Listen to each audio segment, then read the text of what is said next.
In this video, you'll learn how to add reference images to the project. Also, you'll make a simplified body for the character. Select everything and delete it.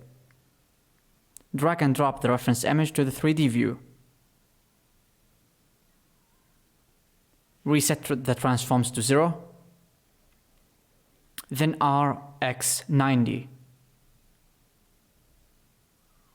Make some space on the y-axis. Move it up till the character's feet hits the world origin. Use the measure tool to measure the character's height. It's 145 cm, which is decent for a chibi character. I'm now in the front view to try and align the character to the center like this. Move it on the X. Now we have the front view aligned. Duplicate the image to make the side view. RZ90. Now align it on the Y.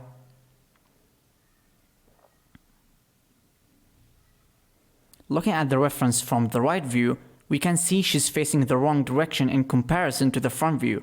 To flip her on the y-axis, press SY-1. We've multiplied the y-axis by -1 to invert it. Move her right so she's between the 3D cursor. Don't forget to make enough space for the character, and we'll start with a cube. Add a vertical loop and delete the left side. Now add a mirror modifier and enable clipping. The mirror modifier allows you to work on one side and updates the other side automatically. The problem now is that there are two intersecting copies of the object because of the mirror modifier. Now delete the mirror, add a vertical loop cut, then delete one side and add the mirror modifier again. And that's it. By the way, enable clipping.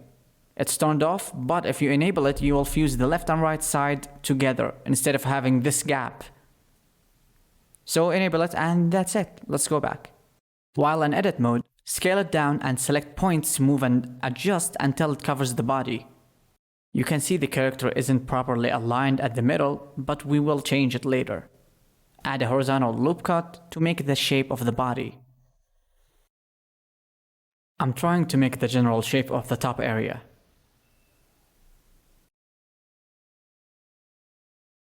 From the side view, scale it down on the Y. Move the back forward. Now making the thighs and a bit of her butt. Same for the chest. Add another horizontal loop cut to prepare the arms. I'm comparing the size of her arm in the image to my model.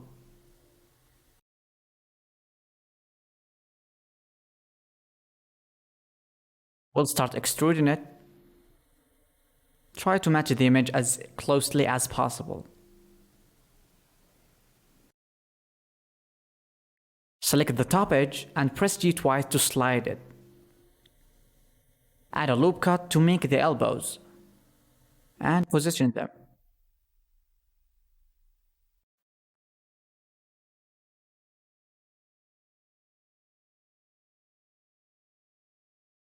Now it's time to start extruding the leg.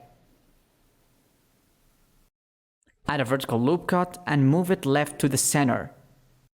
This way we can extrude the legs and also leave some space between the legs, which helps tremendously with animation. And that's it, let's go back. Do the same thing here. So we add a loop cut, moved it left. Select this face and extrude it down. Now we've created the leg. Scale it down so it looks like the image. Now scale it on the Y here. Loop cut for the knees.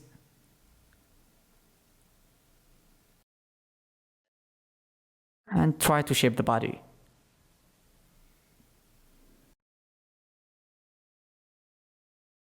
The arm is thick, so we will make it slimmer. And position the arms like the reference. That's the beauty when working with references. You don't have to guess anything. You'll learn now about edge or vertex slide. Basically, you can move a vertex along an edge. So I can move it along this edge or that edge or that one, or that one. All you have to do is press G twice while having a point selected and drag your mouse.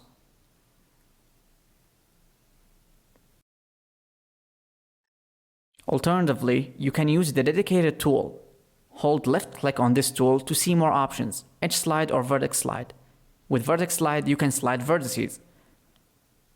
With edge slide, you can slide edges. But I always use G twice since it's faster. So try to evenly spread the vertices here. Of course, I'm using edge slide technique. Now add a subdivision surface modifier. You notice something weird happened just now when I added subdivision surface modifier. So if I add it here, now the model is smoother. You can increase the levels to make it more smooth. This modifier smooths the mesh using an algorithm. We'll make it 1 and that's what we will use. Now if I go to edit mode, notice that I can edit the low poly mesh, and it also edits the high poly. It actually adds virtual points and they're not really there. If you want the real points, then you need to apply the modifier. And now, as you can see, you can have the geometry we had with the modifier. The downside to applying the modifier is that you'll have to edit many points at once. That's why I always work with low poly meshes and add details using this modifier. I turned off the subdivision because it may be heavy on your computer. This modifier takes a lot of processing power. So always turn it off and on to preview the mesh.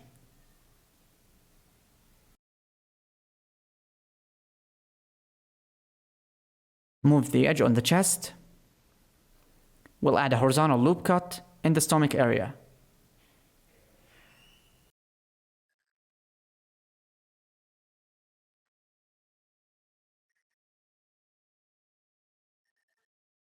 Now position the stomach.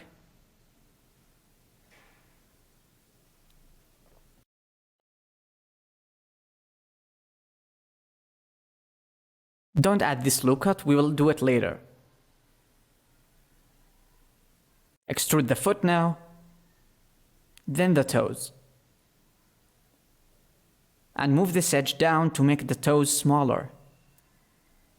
Don't forget to Alt-Z to go to X-ray view.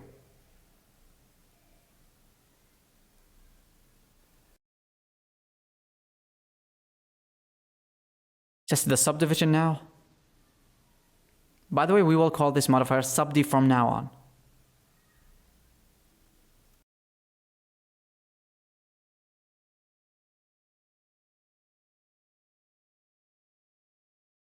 The crotch is very high up, so I'll move it down with proportional editing. With proportional editing, moving one point moves nearby points.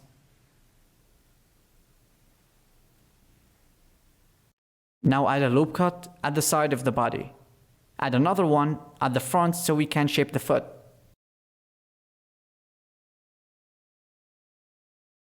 Select these two edges and scale them down on the X to bring them closer.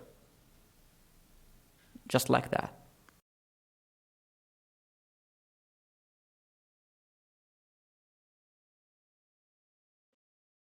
This new loop cut helps shape the foot.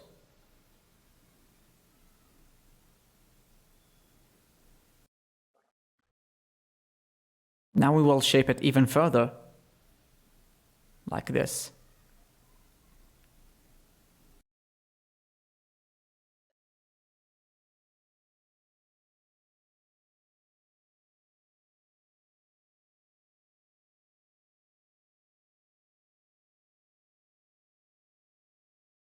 Slide these points, which will help make the model look smoother after subd.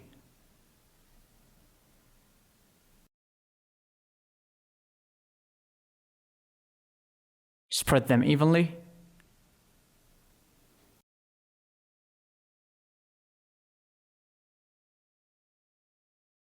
The same technique from the back.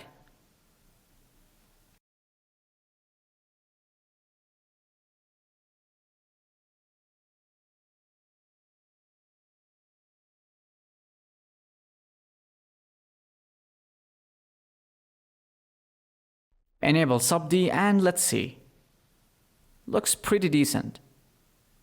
Now add a loop cut on the chest so we can improve it. Instead of selecting vertices one by one like this, you can select the first one, then Control left click the last one, and Blender will select anything in between. So now select the new points on the chest and move them out, to create the chest I mean.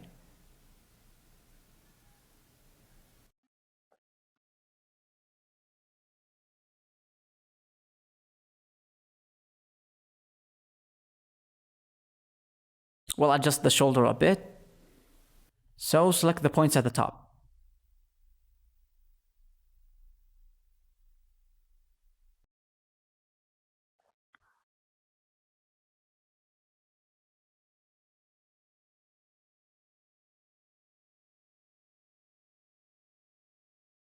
Select the loop around the arm, then Ctrl B to bevel it.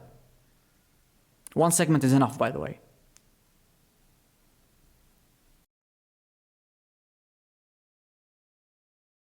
Keep improving the model by moving points here and there. Now it's time to start making the hand.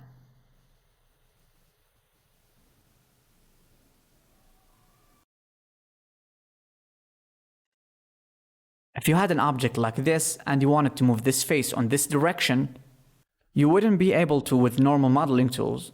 One way to do it is to hit Alt-S, which scales along the normals. And that's exactly what we wanted.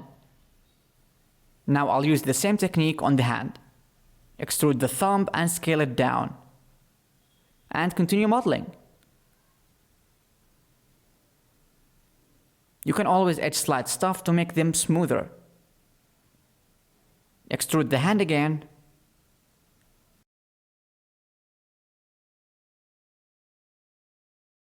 Bevel this edge to create space for when we're gonna extrude the fingers. To make 4 fingers, I increased the amount of segments while beveling. You can do that by moving the mouse wheel up or down, or you can press S and move your mouse. Select these 4 edges and Ctrl X to dissolve them. Just now when I dissolved these edges with Ctrl X, I did that because if I left them, I wouldn't be able to extrude individual faces properly, since each finger consisted of 2 faces, and that will create 8 fingers. And you can see that here. So dissolve these edges to fix this issue. Select the faces, Alt-E and pick individual faces. And it's working right now. Alt-E, then individual faces. Change the transform pivot point to individual origins, then scale down. Now select the 2 points and press J to connect them. The fingers are thick, so we will try to make them thinner by scaling on the X-axis. You can also slide the edges if you want.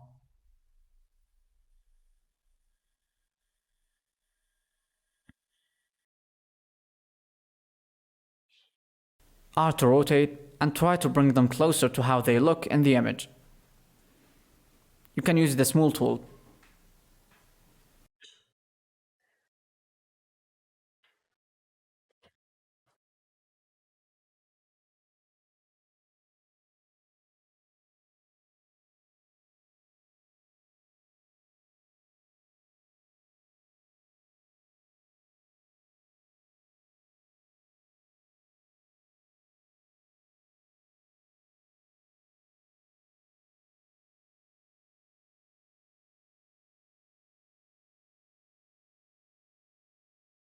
I'm trying to smooth the hands so it becomes smaller and as a result, more cute.